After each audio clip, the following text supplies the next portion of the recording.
तो health student, हमारा जो नेक्स्ट पार्ट है वो हम क्या करने वाले हैं, मोनोटोनिक इंक्रीजिंग और डिक्रीजिंग सीक्वेंस का हम एक कंसेप्ट लेने वाले हैं। बिहेवियर ऑफ मोनोटोनिक सीक्वेंस आपका पेज नंबर 13 होगा आई थिंक। और जहां पर हमने क्या किया है कि हम एक थ्योरम ऑलरेडी कर चुके हैं, पहले मैं आपको उसकी लिंक प्रोवाइड करूंगा, उसको रिपीट कर लेना, फिर ये लिंक आपको मिलेगी जहां पर, और वो हमने किया था मोनोटोनिकली इंक्रीजिंग सीक्वेंस के लिए। अब हम करने वाले हैं डिक्रीजिंग सीक्वेंस के लिए। मोनोटोनिक सीक्वेंस क्या होता है आप उस पार्ट में समझ जाएंगे। और आज का आर्टिकल देखते हैं हमारे पास क्या है कि prove that a monotonically decreasing sequence n converges if and only if it is bounded below. यदि आपके पास मोनोटोनिकली डिक्रीजिंग सीक्वेंस है वो कन्वर्ज तभी करेगी यदि वो क्या होगी, बाउंडेड बिलो होगी। और उसके बाद हमने क्या करना वो आगे देखेंगे, ठीक है। तो जब हमने कंसीडर कर लिया हमारे पास monotonically decreasing sequence A N है जो कि कन्वर्जेस करे किसी पॉइंट एल को, हमने कंसीडर कर लेना, ठीक है। बिकॉज यहाँ पर दो केसेस है। सबसे पहले हम कन्वर्जेंस को कंसीडर करेंगे इफ एंड ओनली इफ, तो हमने क्या प्रूव करना है, बाउंडेड बिलो। सेकेंड टाइम हम बाउंडेड बिलो को कंसीडर करेंगे और हमने क्या शो करना है कि it is converges to that some point. और सम पॉइंट क्या, कौन सा, greatest lower bound of the set, हमने इसको इसे शो करना। तो सिंपल सा फंडा है, तो पहले हम कंसीडर करेंगे। तो एग्जाम में बैठे करना कैसे है तो वही हम यहाँ पर समझाने वाले हैं आपको, जो वही तो गाइड करना है कि एग्जाम में बैठे तो आपने क्या करना है, एक लाइन उठाइए कि मोनोटोनिकली डिक्रीजिंग सीक्वेंस को कंसीडर करें जो कि ए एन है हमारे पास और कन्वर्जेस कर रही है, तो किसी ना किसी पॉइंट एल को कन्वर्ज करेंगे। जब भी हमने लिख दिया कि इट कन्वर्जेस टू एल, तो हमारी नेक्स्ट अप्रोच क्या होगी, हम डेफिनेशन लगाएंगे कन्वर्जेंस की। बहुत ही सिंपल है, हर बच्चे को आनी चाहिए।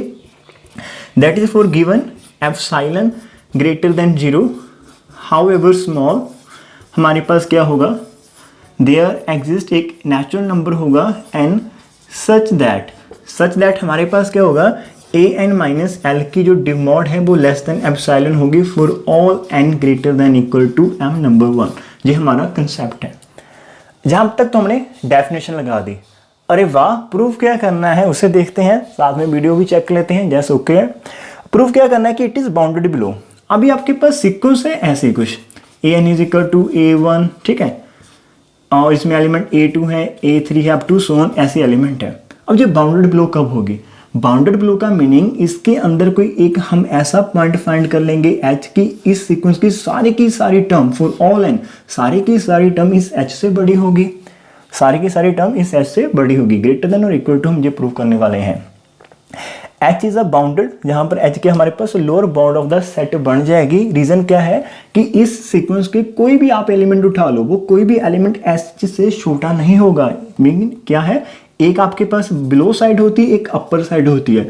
अब जो H है ये बिलो साइड में रुका हुआ है और ये क्या कर रहा है, जहां पर एज अ सिक्योरिटी काम कर रहा है कि इस सीक्वेंस का किसी भी एलिमेंट को अपनी लेफ्ट साइड में नहीं जाने देगा।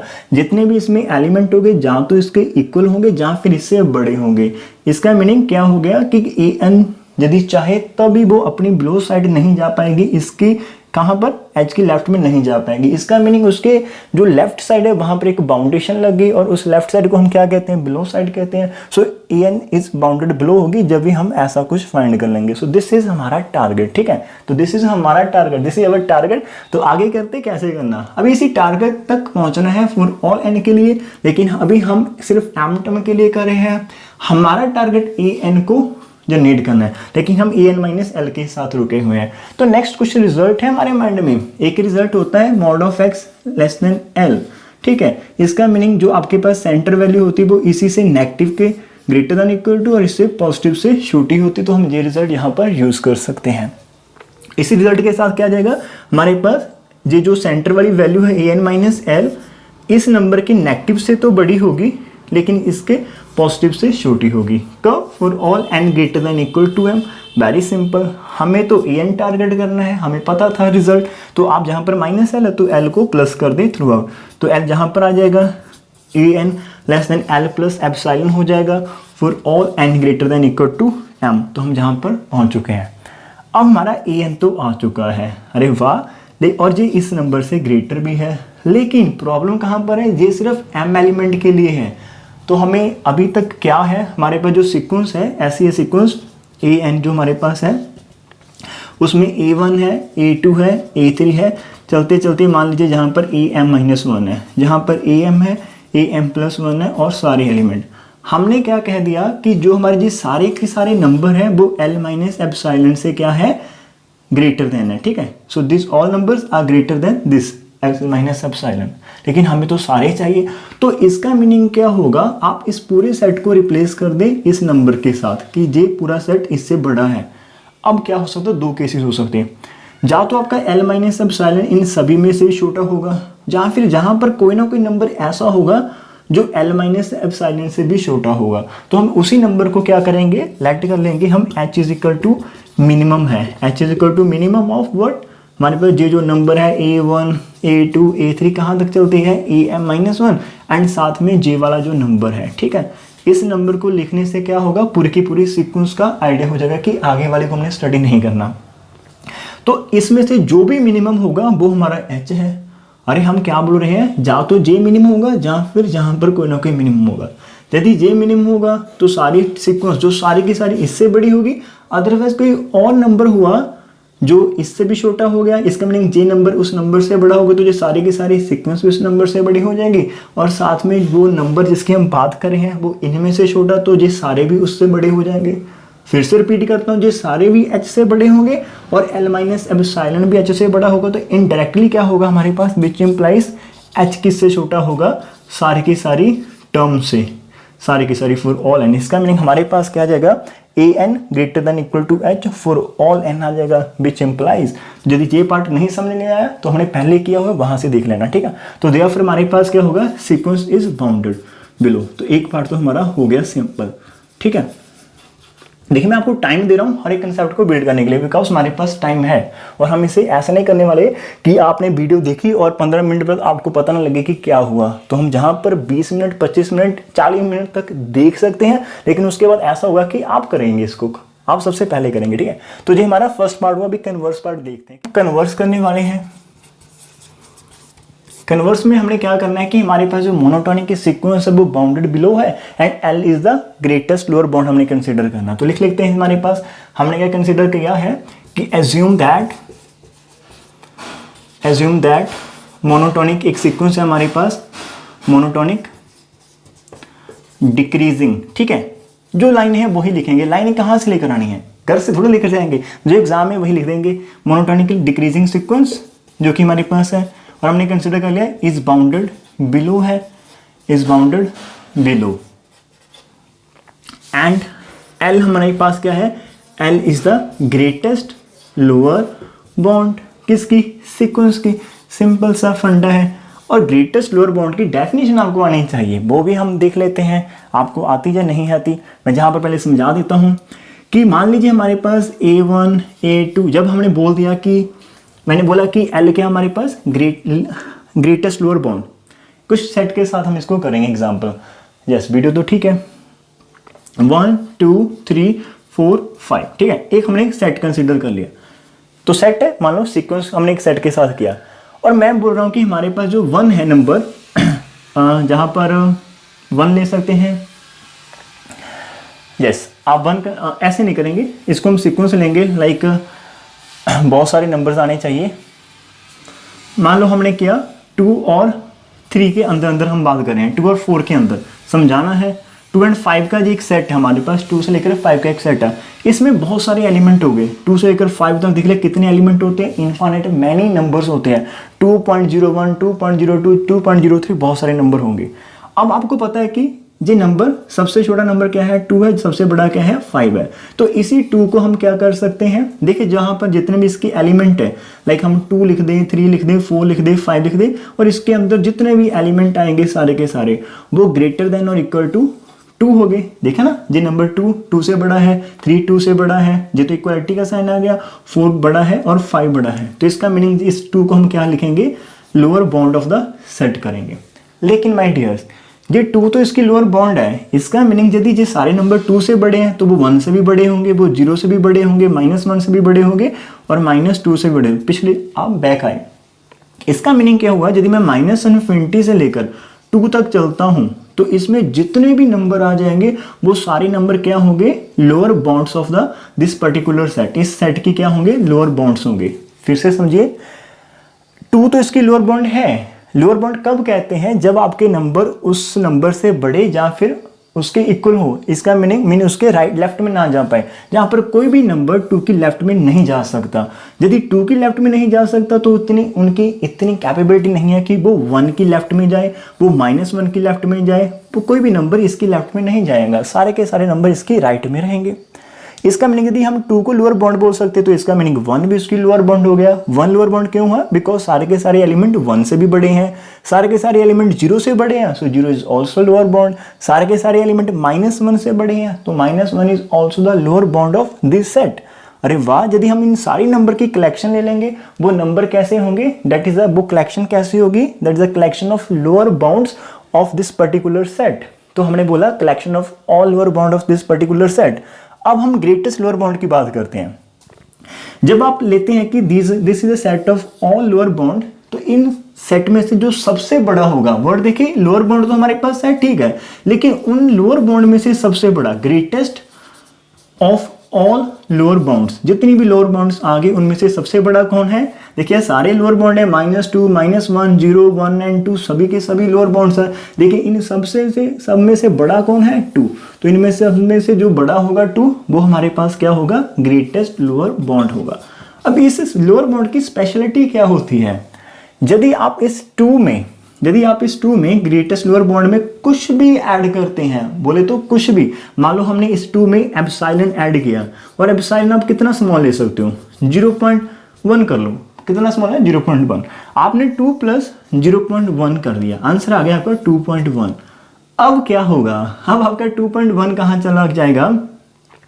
क्या जी 2.1 इस सेट की लोअर बाउंड है? नहीं होगी माय डियर, बिकॉज आपके पास बहुत सारे पॉइंट, हमने बोला था ना यहाँ पर कि 2 और 3 में ही बहुत सारे पॉइंट आएंगे, तो आपके पास यहाँ पर 2 और 3 में बहुत सारे इनफाइनाइट मैनी पॉइंट हो सकते हैं। 0.01, तो इसका मीनिंग इस सेट में 2.001, 2.01 लिख सकते हैं, 2.0001 लिख सकते हैं, 2.009 लिख सकते हैं। देखिए कितने नंबर आ रहे हैं। तो जो सारे के सारे नंबर इसी सेट में है, और जो सारे के सारे नंबर क्या है? आपके इस सेट की लेफ्ट में है। फिर से देखिए, अब जो नंबर न्यू वाला आ गया, हमने तो पहले बोला था कि 2 हमारा ग्रेटेस्ट लोअर बाउंड है। जब मैंने इसमें एप्सिलॉन ऐड कर दिया, वो क्या बन गया? 2 + 1 बन गया। पहले क्या था? जब जो ग्रेटेस्ट लोअर बाउंड था, इसका कोई भी नंबर इसकी लेफ्ट में नहीं जा सकता था, लेकिन जैसे मैंने इसमें कुछ ऐड किया तो there is a number, there is a 1 number हो सकता है, 2 हो सकते हो, जहां पर तो इनफाइनाइट मैनी नंबर्स हैं। इसका मीनिंग वहां पर बहुत सारे नंबर्स हैं जो इसकी लेफ्ट में चले जाएंगे। लाइक जैसे 2.01 भी लेफ्ट में है, 2.001 भी लेफ्ट में है, और ये सारे नंबर क्या है? 2 और इस नंबर के बीच लाई करते हैं। जितने भी नंबर है, बहुत सारे नंबर मिल जाएंगे आपको उस पर्टिकुलर सेट के, जो आपकी यहाँ पर 2 के और इस नंबर के। 2 हमारा ग्रेटेस्ट लोअर बाउंड था, और 2 + एप्सिलॉन जो हमने न्यू फाइंड किया। सो कहने का बात क्या है कि यदि आप ग्रेटेस्ट लोअर बाउंड में कुछ भी ऐड करते हैं तो ये क्या होगा? Then it not remaining the lower bound, तो ये लोअर बाउंड नहीं रहेगा, बहुत सारे एलिमेंट उस सीक्वेंस के इसकी लेफ्ट में चले जाएंगे, तो इसकी लोअर बाउंड वाली प्रॉपर्टी खत्म हो जाएगी। सो दिस इज द सिंपल फंडा। नहीं समझ आए तो मेरे को बता देना। आई होप मैंने समझाने की बहुत कोशिश की। वापस चलते हैं अपने क्वेश्चन की ओर। तो इतनी डेप्थ में आपको क्लास में नहीं समझाया जाएगा, ये गारंटी है। और मेरे स्टूडेंट से पूछ लेना, क्लास में भी हम ऐसे ही करते हैं। जहाँ पर 2 स्टूडेंट हैं, हरप्रीत है और आई थिंक अनविंदर है, दोनों क्लास के और भी क्लास के आने वाले हैं, ठीक है, जिनको मैंने फर्स्ट ईयर में टीच किया था, ठीक है। तो हम क्लास में भी ऐसे ही करते हैं। तो अभी हम इस थ्योरम को खत्म करते हैं। मेन पॉइंट था हमारा आपको ग्रेटेस्ट लोअर बाउंड बताना, वो हमने बता दिया है। तो this is the greatest lower bound है हमारे पास। तो नेक्स्ट लाइन क्या होगी? तो therefore given epsilon greater than 0, आप कोई भी नंबर लेते हैं, हाउएवर स्मॉल। अरे बेटा, हमें ऐसा करने क्यों वाले हैं? ये भी होना चाहिए माइंड में। एप्सिलॉन को सर ने क्यों कंसिडर किया? क्या जरूरत है इसकी? समझा देते हैं उसको भी। हमने करना क्या है? हमने बाउंडेड कंसीडर किया, हमने कन्वर्जेंट शो करनी है। तो जब आप कन्वर्जेंट शो करेंगे तो आपको डेफिनेटली ऐसा कुछ करना पड़ेगा। This is our assumption. तो ये हमारा एजम्पशन नहीं, ये हमारा डेस्टिनेशन है। This is our destination. आपने जहां तक पहुंचना है, जब आप ये लिख देंगे तब हमें ये राइट होगा कहने का कि just a n is a convergent sequence and converges to the l. तो हमने जहां तक पहुंचना, सो एप्सिलॉन को तो हमें लाना पड़ेगा। तो हमने, और आप जहां तक पहुंचेंगे कैसे वो भी बता देता हूं। ये चीज कैसे बनती है? Minus epsilon a n minus l less than epsilon c. और ये चीज कैसे बनती है? L minus epsilon a n less than l plus epsilon. अरे वाह, इसका मीनिंग यदि मैं ऐसा कुछ बना दूं, फिर मैं ऐसे चलूंगा, फिर मैं ऐसे चलूंगा और फिर हमारा रिजल्ट हो जाएगा। दिस इज अवर पॉइंट, जो हमारा रास्ता है देखने का। वापस आइए, तो हमने जैसे गिवन किया epsilon greater than 0 however small, तो दिस इज द वे जो हमने रीच करना, हम माइंड में कंसेप्ट करना, ठीक है। तो हमारे पास क्या, जैसे आपने हाउएवर स्मॉल किया तो देयर एग्जिस्ट कोई ना कोई m नंबर होगा belongs to natural number such that अब देखिए ध्यान से, जब ये हमारा लिस्ट अपर बाउंड है, जब आपने इसके अंदर एप्सिलॉन को ऐड किया तो आपके पास कोई ना कोई नेचुरल नंबर तो होगा, मीनिंग उस नेचुरल नंबर के विद रिस्पेक्ट टू आपके पास कोई ना कोई सीक्वेंस में एलिमेंट होगा। जैसे मैंने बोला था कि 2.1 हमने बना लिया था, कैसे 2 प्लस एप्सिलॉन करके, तो वहां पर हमारे पास क्या था 2.01 था जो कि इसके बैक में चला गया था। तो ये कोई ना कोई पोजीशन तो होगी उस एलिमेंट की। तो हमने भी यही किया कि यदि L ग्रेटेस्ट लोअर बाउंड है तो एप्सिलॉन ऐड करने पर क्या होगा, ये जो नंबर है ये ग्रेटर हो जाएगा किससे, this is the member of sequence AN। तो दिस इज द मेंबर, तो यदि मेंबर है तो आप इसको AM लिख सकते हैं, बिकॉज इसके मेंबर इसी की शेप में होंगे A1 A2 A3 A4, तो हम लिख पाएंगे। तो हमने कहा कि given epsilon greater than 0 however small there exist m belongs to natural number such that कि हमारे पास कोई ना कोई AM होगा जो कि L प्लस एप्सिलॉन से छोटा होगा, ठीक है। So this is for some, ये हमने कुछ ही सम लिखा, तो देयर एग्जिस्ट हमने एक ही बात की है, तो ऐसे और भी हो सकते हैं लेकिन एट अ टाइम हम एक ही बात करते हैं, ठीक है, नंबर 1। उसके बाद आगे मूव करते हैं। सिंस हमारे पास तो एक तो हो गया ना, आपने जहां मैंने बोला था कि minus epsilon AN less than L plus epsilon तक पहुंचना है, तो हमने एक कर दिया कि L प्लस एप्सिलॉन के लिए ये हमारे पास 2 हो जाएगा, ठीक है, नंबर 1। उसके बाद क्या है, सिंस हमारे पास क्या है, फिर डेफिनेशन देख लेते हैं। सिंस जो हमारे पास सीक्वेंस है, जहां पर m के लिए हमने बात किया, सिंस द सीक्वेंस कैसी है, since the sequence is monotonically decreasing.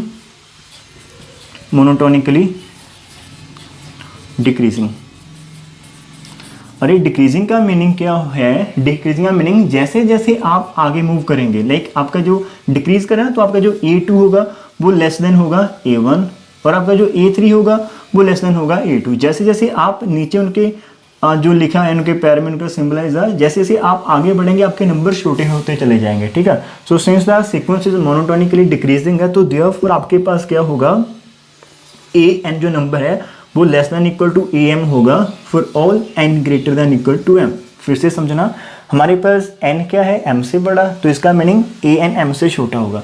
जहाँ पर देखिए मैंने लिखा था A2 एंड A3, आपके पास जो 3 है वो क्या है, 2 से बड़ा है, बट जो एलिमेंट होगा A3 वो less than equal to A2 होगा। ये डिक्रीजिंग का कंसेप्ट है, जैसे आप ऑर्डर आगे चलेंगे तो जो आपका आगे ऑर्डर वाला नंबर है वो पिछले वाले से छोटा होगा। N आपकी M से बड़ी है, 3 आपका 2 से बड़ा था तो A3 A2 से छोटा हो गया था। जहां पर देखिए N M से बड़ी है तो आपका AN AM से छोटा होगा, सिंपल सा फंडा। सो इन दोनों को मैच कर दे, नंबर 2 नंबर 1, तो फ्रॉम 1 एंड 2 क्या बन जाएगा हमारे पास, AN AM से छोटा था, AM इससे, तो इसका मीनिंग AN हमारे पास क्या होगा, less than L plus epsilon कब, for all N greater than equal to M। अरे वाह, हमने वो चीज़ भी बना दी है। उसके बाद फिर देखते हैं आगे कैसे करना है, जहां पर हमने such that natural number such that लिखा था कि हमारे पास ये कंडीशन हो जाएगी। उसके बाद आगे मूव करते हैं। अगेन फिर हम इसी को यूज करने वाले हैं। हमारे पास क्या है, सिंस जो हमारे पास नंबर है, since L is greatest lower bound है, तो देयरफॉर आपके पास AN कैसा होगा, greater than equal to L होगा फॉर ऑल N, हर एक नंबर के लिए होगा। जहां पर इक्वल टू L हो सकता है, जहां पर ऐसे ना कि AL हमारे पास इससे बड़ा है, लेकिन यदि आप इसको और छोटा कर देंगे, जैसे मैंने बोला था कि 2 से सारे नंबर बड़े हैं, लेकिन आप इस 2 में से कुछ माइनस करें 1, तो 1 के साथ क्या आ जाएगा, इक्वालिटी का साइन हट जाएगा। यदि AN L से बड़ा है तो डेफिनेटली ये बड़ा होगा उस नंबर के, यदि आप कुछ माइनस कर देते हैं। फिर से सुनना, सारे के सारे नंबर L से तो बड़े हैं और ये L माइनस एप्सिलॉन इससे छोटा, हमें पता ना कि L माइनस एप्सिलॉन जो हमारे पास नंबर है this is less than L। L इससे तो बड़ा ही होगा, बिकॉज आप जो जिस नंबर को माइनस करने वाले हैं एप्सिलॉन वो पॉजिटिव होता है, तो L always greater than L minus epsilon होता है हमारे पास। ये हमारे पास रिजल्ट हो जाएगा। अब आपके AN जितने भी इसको ऐसे लिख देता हूँ आपके लिए कि a n greater than equal to l होता ही है, और जो एल है वो एल माइनस एप्सिलॉन से होगा फॉर ऑल एन। ठीक है, तो इसका मीनिंग इसको हटाइएगा, ए एन क्या है greater than l minus epsilon for all n हो चुका है। अब देखिए ध्यान से, a n l minus epsilon से बड़ा है किसके लिए, फॉर ऑल एन, यदि सारे एन के लिए। लेकिन हमें क्या चाहिए, डेफिनेशन के लिए सिर्फ एम चाहिए। कोई चीज़ कह रहा है कि आपको मतलब हर एक पर हमें क्या कहता है कि मतलब जितने भी एलिमेंट है सबके लिए ट्रू है, लेकिन मुझे तो सिर्फ 5 एलिमेंट चाहिए, तो आप 5 के लिए रख लो। तो हम ऐसा कर सकते हैं, तो देयरफॉर हम लिख सकते हैं इन पर्टिकुलर हमारे पास क्या होगा, इन पर्टिकुलर हमारे पास a n greater than l minus epsilon होगा for all n greater than equal to m. हमें थोड़े चाहिए थे, हमने थोड़े यहाँ पर रखे, कम चाहिए थे, थोड़े पंजाबी का वर्ड आ गया पता नहीं, तो हमें कम चाहिए तो हमने कम रखे, लेकिन because it is true for all n so you can write in this way. अभी दोनों को मर्ज करते हैं, तो देयरफॉर बी गेट, तो हमने क्या कंसिडर किया अभी तक किया है, देयरफॉर बी गेट क्या हमने किया कि जो एल माइनस एप्सिलॉन है वो छोटा हो चुका है किससे, ए एन से, और ए एन क्या है एल प्लस एप्सिलॉन से छोटा है, कब, for all n greater than equal to m. अरे वाह, ये हमने लिख दिया। यदि ये लिख दिया, आगे चलते इसको आप पॉज कर सकते हो, लिख लेना, मैं ऊपर जहां पर समझाता हूं। ठीक है, जो हमारा टारगेट था हमने वही शो करना। तो जैसे आपने ये लाइन लिखी, तो देयरफॉर बी गेट, आप इसको मार्क कर सकते हैं 3, इसको आप 4 कर सकते हैं, और अपनी बुक में लिख सकते हैं फ्रॉम 3 and 4। ठीक है, from 3 and 4 we get this result.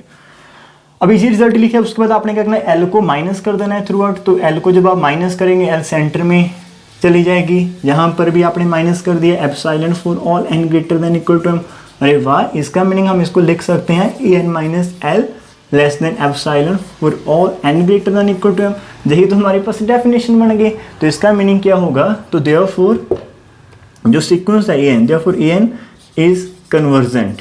तो यही तो सीक्वेंस है, कन्वर्जेंट एंड कन्वर्ज किसको कर रही है, and converges to l, and converges to l लिख सकते हो आप, वेयर एल आपके पास कितना है, this the greatest lower bound of sequence n. अभी मार्कर भी खत्म हो गया और हमारा आर्टिकल भी फिनिश हो चुका है। मैं इसको रिपीट कर देता हूँ, हमने जैसे जे लाइनें लिखी उसके बाद हमारा रिजल्ट बन गया। आपने क्या करना है, एल को माइनस कर देना है, बिकॉज हमने जो डेस्टिनेशन पहले देखी थी, वापस जाइए उसको बैक करिएगा, हमने डेस्टिनेशन बनाई थी, उसी डेस्टिनेशन के लेके ये सबसे लास्ट पॉइंट था, तो हमने ये जनरेट किया, फिर हमने एल को माइनस कर देना, ये पॉइंट आ गया। और जैसे ही आपको पता है कि माइनस एल जो हमारे पास है less than mod simple x होती है, x लेस देन l, इसका मीनिंग आपके पास absolute value of x always less than और इक्वल टू, आपके पास इक्वल टू लगाना है तो लगाए, नहीं लगाना तो ना लगाए, कोई फर्क नहीं पड़ेगा, हमारा हो जाएगा। तो इसी रिजल्ट के अंदर हमने इसको लिख दिया। सो जे it is a definition of convergence my dears for all n, कि ऐसा m हमने फाइंड कर लिया कि उसके बाद जितनी भी टर्म है सीक्वेंस की ए एन, उन सभी का डिफरेंस इस एल से क्या आता है, लेस देन एप्सिलॉन। इसका मीनिंग सीक्वेंस कैसी होगी, convergence, and converges to l करेगी where l is greatest lower bound of the set. तो आज के लिए इतनी ही थ्योरम करेंगे, एक थ्योरम हमने पहले की, एक सेकंड वाली, लेकिन दोनों के अंदर हमने कंसेप्ट को बिल्ड किया है। होप सो आपको अच्छा लगेगा, और कल हम और अच्छे से करेंगे इसके जो नेक्स्ट वाले 2 पार्ट है आसान वाले। ठीक है, तो थोड़ी सी स्पीड स्लो होगी, लेकिन कंसेप्ट बिल्ड करेंगे, न्यूमेरिकल में इतना टाइम नहीं लगेगा। So thank you for watching it, keep sharing, and अपने फ्रेंड को आप सजेस्ट कर सकते हैं, और इनको आप वीडियो और अपने जो नोट्स आप बनाएंगे आप उनको शेयर कर सकते हो कि देखिए हमने क्लास में स्टडी स्टार्ट कर दी है। और यदि आप ज़्यादा स्टूडेंट्स हैं, आपको पता है कि आपके सिर्फ फीस है 159 है के आसपास, बहुत कम है चार्जेस 1 मंथ के लिए, लेकिन इसको एफर्ट आप देख सकते हैं कितने लगते हैं। और एफर्ट इतने लगते नहीं, करवाने वाले इसको सिर्फ 2 मिनट 3 मिनट में करवा कर चले जाएंगे। लेकिन how to do this, how to मतलब हम नेक्स्ट स्टेप को कैसे लिखें, और हर एक विषय लॉजिक क्या है, हमारी माइंड कंसेप्शन कैसी होनी चाहिए, कि क्या मैं बिना मतलब कैसे इसको लिख सकता हूँ, क्या क्या लॉजिक है, मतलब हर एक स्टेप अपने आप आना चाहिए। ये हमारी डेस्टिनेशन थी, हमने जहाँ पर डेफिनेशन लगा दी ग्रेटेस्ट लोअर बाउंड की, फिर हमने सिंपल डेफिनेशन लगा दी जे वाली कि जे यदि इससे बड़ा तो इससे का, दोनों को मर्ज कर दिया, फिर हमारी खत्म होगी। This is the simple way. So thank you for watching, मिलेंगे नेक्स्ट पार्ट के साथ।